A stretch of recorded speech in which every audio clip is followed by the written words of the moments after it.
And where I've landed really is at the more kind of the top of the funnel. So my SDRs and everyone that's responsible for kind of outreach.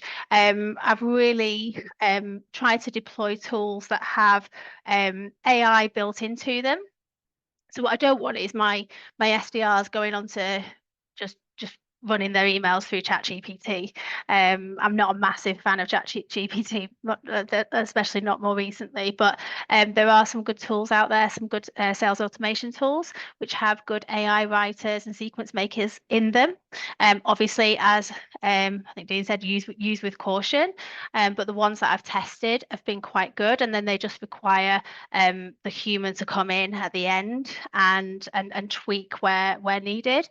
But actually, I was quite surprised. I'll give them a shout out. Actually, is a sales automation tool called Outplay, and I tested the AI sequence maker, expecting it to be shit, to be honest. I was like, oh, and I thought what I'll do is I'll test it, and then I can give an example on this webinar today of how bad it actually was. So I put the prompts in. I helped it out. I obviously told them what our value prop was, told them about a little bit about the DNA of the prospects that we were looking to reach out to in this particular sequence, being CTOs.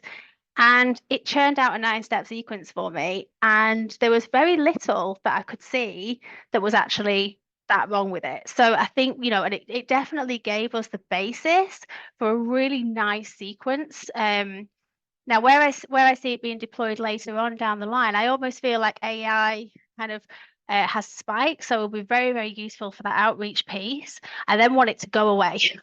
I want my AEs to be all human. I want them to run those deals as though they are the most important thing in the world. And I want them to spend a lot of time with those prospects, show them a lot of love, win their hearts and minds, influence them, and do all of the stuff that, I'm sorry, AI is never going to be able to do.